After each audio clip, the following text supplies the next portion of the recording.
A doutora Laís Feitosa, psicóloga, veio aqui ao programa de hoje para a gente falar sobre a campanha Janeiro Branco. Doutora, boa tarde, bem-vinda ao Band Cidade.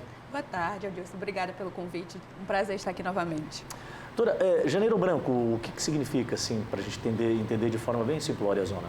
Então, o Janeiro Branco, ele é uma campanha que surgiu em 2014, né, aqui em Minas Gerais, é uma campanha brasileira, e ele pega o gancho desse período de final de ano que é mais reflexivo, né? Então, o Janeiro Branco, ele propaga o trabalho da saúde mental mesmo, a importância de se falar sobre saúde mental, que é quando a gente traz o título saúde mental, é muito amplo, né? Mas quando a gente vai fragmentar, é bem sensível, são vários pontinhos para serem alavancados. Eu comentava há poucos instantes, antes da chegada da senhora aqui na TV, que teríamos esse bate-papo para falar sobre ações preventivas.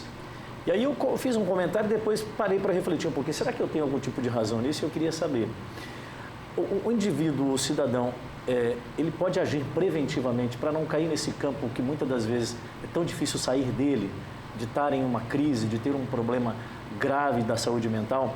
Aí eu pergunto da seguinte forma, isso é algo que dá sinais e eu posso, de forma preventiva, estar colaborando para que isso não se desenvolva? O corpo humano, ele dá sinal sim, né? E as ações preventivas, elas acontecem, só que elas dependem de muitos fatores, né? Quando a gente consegue viver numa condição de políticas públicas o máximo adequado possível, a gente ainda consegue cuidar da nossa saúde, né? Então, muita gente não sabe as questões de vitaminas, pode afetar a nossa saúde mental, causar oscilação emocional, a temperatura, né? Então, a gente pode estar agindo de forma preventiva, entendendo primeiro quais são os meus limites, né? Quais são os sinais que o meu corpo dá quando a minha saúde mental já está abalada, já está comprometida. A saúde, o envolvimento da saúde mental com um grau agudo dela, que eu não sei qual o termo que se dá exatamente, na patologia convencional seria uma infecção grave, né? Mas eu digo assim, quando você está muito comprometido emocionalmente, eu queria entender se essa questão da saúde mental, ela se desenvolve somente por uma questão sentimental ou uma questão do organismo. A senhora acabou de dizer sobre vitaminas e não sei o quê. Meu estado de saúde física também pode me levar a desenvolver alguma coisa que prejudique a minha saúde mental, é isso? Totalmente, Adilson. Uma vitamina D, uma falta de vitamina D, ela dá oscilação emocional, hormônios da tireoide, né, testosterona, né? Então, tudo isso influencia muito. Um mau funcionamento do intestino, por exemplo, pode estar prejudicando ali a condução da minha saúde mental. Porque é muito comum a gente falar sobre a saúde mental, depressão e por aí vai, e relacionar isso à questão sentimental, principalmente a questão afetiva, né, a frustrações até mesmo econômicas e uma série de outros fatores. E não é bem por aí. Não é bem por aí, não. Por exemplo, tem gente que tem muitas oscilações de humor mesmo, se sente mais distímico, mais deprimido e está precisando de uma reposição de vitamina B12, né, ou do complexo B12. Por isso que é importante a gente estar cuidando da saúde como um todo e a partir daí a gente está procurando onde que eu posso estar melhorando e fazendo ações preventivas mesmo, né? Então, adequando a alimentação, o exercício físico, né, buscando conhecer o seu corpo, os seus sintomas, como que o seu corpo reage frente à ansiedade, frente a questões emocionais, né? E a gente consegue identificar isso nós mesmos ou é mais comum que outras pessoas percebam que a gente está tendo algum tipo de sintoma, de reação que pode estar se desenvolvendo alguma coisa relativa a isso? O Adilson, o humano, ele tem o péssimo hábito de tolerar. Ele precisa tolerar, ele precisa dar conta, né? Então, ele passa muitas vezes a negligenciar o que ele está sentindo. Então, é muito mais comum se as pessoas próximas, elas começam a observar, né, os sinais. Então, o meu ente, ele está ali um pouco mais estressado, está inquieto, ele não tá relatando que não está dormindo bem. Então, não consegue mais socializar adequadamente. Então, tudo isso são sinais. A irritabilidade está lá em cima, o cabelo está caindo, começa a aparecer feridinhas no corpo. Então, tudo isso é o corpo já apresentando sintomas de que algo não está legal, que eu preciso me cuidar, né? Porque se fala muito sobre crises de ansiedade, mas aquela crise de ansiedade já padronizada, né? Onde eu tenho tremores, onde eu tenho pensamentos acelerados, e isso é mais uma ilusão. A ansiedade é muito complexa, ou uma depressão, estou ali isolado, e não é mais assim, né? Perfeito. A senhora falou sobre a ansiedade. Essa ansiedade, ela está relacionada diretamente ao desenvolvimento de uma crise emocional, afeta mentalmente isso? Porque a ansiedade, ela se manifesta de algumas formas, e eu tenho amigos que até relatam. O coração acelera e Sim. você fica num estágio meio, assim, muito tenso. Isso é uma crise pontual ou isso já é um desenvolvimento que pode estar sendo comprometido a saúde mental da pessoa? Então, a ansiedade, é importante que a gente saiba que ela é um sentimento natural do corpo, né? A gente vai ter ansiedade em vários eventos da vida. O que diferencia é o grau, né? Se ela está começando a paralisar a tua vida, se ela está começando a afetar a tua rotina mesmo diária. Então, quando isso começa a acontecer, como eu citei anteriormente, as quedas de cabelo, as feridinhas na pele, gastrite, coisas desse tipo, né, e eu estou tendo um prejuízo na minha vida social e na minha qualidade de vida, então a gente já começa a ter que estar mais atento, procurar um tratamento adequado, né, porque a ansiedade ela gera outras patologias, né? Entendi. Como é que a gente pode no dia a dia também contribuir para que a pessoa que está próxima a gente, porque a grande maioria das vezes você pode começar a combater isso dentro do teu convívio com as pessoas próximas a você, né? Eu acho que se você tem alguém que te entende mais, que consegue observar junto com você esse tipo de problema que você vem enfrentando, isso também é um caminho para vencer esse obstáculo, né? Uhum. Nós somos sociais, né, Adilson? Então, a nossa rede de apoio, ela é fundamental. O grupo que a gente está convivendo, né, é inclusive muito importante que a gente saiba selecionar, né? Será que eu estou no momento que eu consigo lidar com aquela demanda daquele grupo, daquele nicho, né? Tem situações que para a gente são quase que inevitáveis, como o ambiente de trabalho, uma organização laboral, ela vai ter sempre a cultura dela. Então, como que eu posso fazer? Isso é um exemplo, tá? Para poder ter um pouco de qualidade naquele ambiente ou em outras demandas, né? Dentro do meu relacionamento, estou em conflito, como que eu posso fazer para ter um pouco de qualidade aqui e cuidar de mim, né? Ou talvez cuidar do outro. E se tratando, voltando para o tema da campanha Janeiro Branco, como que a sociedade pode fazer com que isso seja cada vez mais potencializado? Porque a gente fala pontualmente, até o tema diz, é Janeiro Branco, mas esse é um assunto que acho que tem que estar muito dentro do convívio. É como hoje se debate política no dia a dia, né? Porque há algum tempo nem se falava, antes era mais futebol e muitas das vezes religião. Eu acho que é importante hoje esses temas também virem à tona e começar a ser debatido no dia a dia, no convívio social, né? O lema desse ano da campanha é saúde mental enquanto há tempo. Então, pensa só, que amplo isso, né? A gente está liderando os rankings de adoecimento mental, né?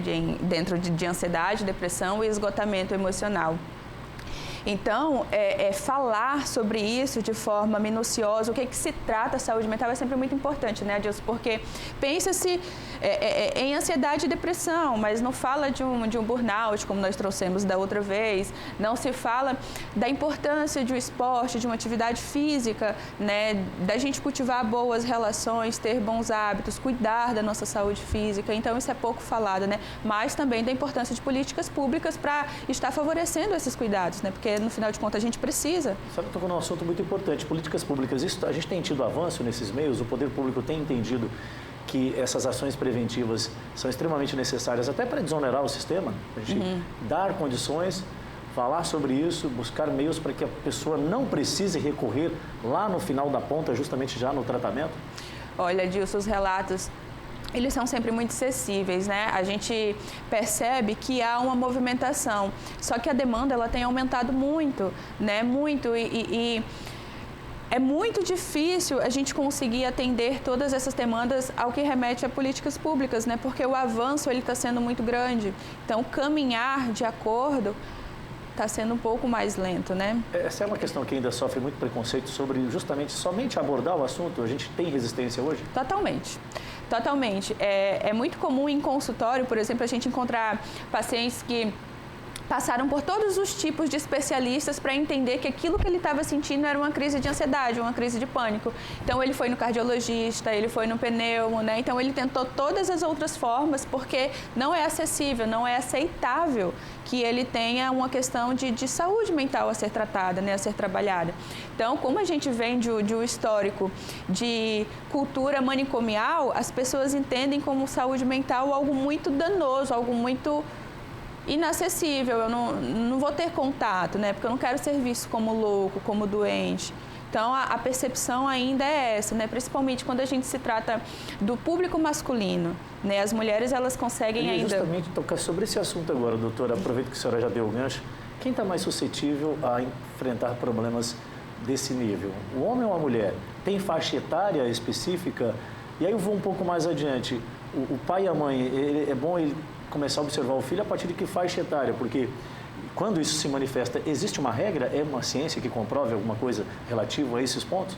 Então, alguns estudos falam que as mulheres adoecem mais, né? Mas que também buscam mais tratamentos, né?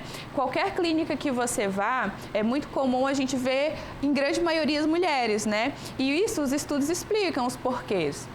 Os homens buscam, mas quando a gente vai buscar, vai avaliar o percentual, é bem inferior em relação às mulheres. E quando a gente fala sobre os pais observarem os filhos, é sempre importante que antes disso eles observem a eles, né? Porque os pais pensam que filhos felizes vão promover pais felizes. Isso é uma cultura equivocada, né? É como se a gente estivesse depositando na criança essa responsabilidade, é totalmente o inverso, né?